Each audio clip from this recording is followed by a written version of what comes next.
ഇരുളും വെളിച്ചവും തമ്മിൽ വേർതിരിവുള്ളതുപോലെ മനുഷ്യന്റെ പ്രവർത്തികൾ തമ്മിലും വേർതിരിവുണ്ട്. മനുഷ്യൻ ഇരുട്ടിൽ കിടക്കുമ്പോൾ ചെയ്യുന്ന പ്രവൃത്തി ദോഷമുള്ളതാണോ എന്ന തിരിച്ചറിവുണ്ടാവില്ല.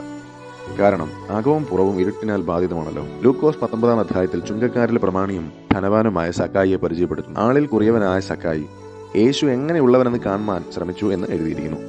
പുരുഷാര നിമിത്തം കാണാൻ കഴിയാത്തതുകൊണ്ട് യേശു വരുന്ന വഴി ലക്ഷ്യമാക്കി മുൻപോട്ട് ഓടി കാട്ടത്തിയിൽ കയറി. ആ വഴിയിലൂടെ കാട്ടത്തിയുടെ കീഴിലെത്തിയ യേശു മുകളിലേക്ക് നോക്കി, സക്കായിയെ, വേഗം ഇറങ്ങി വാ, ഞാൻ ഇന്ന് നിന്റെ വീട്ടിൽ പാർക്കേണ്ടതാകുന്നു എന്ന് പറഞ്ഞു. അവൻ ബന്ധപ്പെട്ട് ഇറങ്ങി സന്തോഷത്തോടെ അവനെ കൈക്കൊണ്ടു.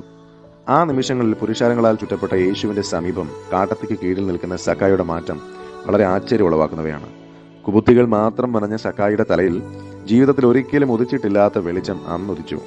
കഴുത്തറത്ത് പണം പിരിച്ചുകൊണ്ടിരുന്നവൻ, നാടൻ ശൈലി പ്രയോഗമാണ്, സാധുവിന്റെ ന്യായമായ അവകാശത്തെ പോലും അന്യായമായി തടഞ്ഞു വെച്ചവൻ, സാധുക്കളെ ചതിച്ചു വാങ്ങി കീശയിൽ സൂക്ഷിച്ചവൻ പറഞ്ഞ വാചകങ്ങൾ ആശ്ചര്യമുളവാക്കുന്നത് തന്നെയാണ്. കർത്താവ് കാട്ടത്തിയുടെ ചുവട്ടിലെത്തിയപ്പോൾ തന്നെ ആളിൽ കുറിയവനായ സക്കായിയുടെ അകം പുറമുള്ള അന്ധത നീങ്ങി വെളിച്ചമൊതിച്ചു. ഇരുട്ട് മനുഷ്യന്റെ ഗതി നിർണയിച്ചാൽ അവനിലെ ന്യായം, നീതി, നന്മ, ഹൃദയവിശുദ്ധി, സ്നേഹം, കരുണ, ദയ, സൗമ്യത, താഴ്മ, സത്യം, ധർമ്മം മീൻസ് മൊറാലിറ്റി എന്നിവ നിലയ്ക്കും. പകരം അന്യായം, അധാർമികത, അസൂയ, ഭോഷ്ക്, ധാർഷ്ട്യം, നിഗളം, അനീതി, തിന്മ തുടങ്ങിയവ ജന്മം കൊള്ളും.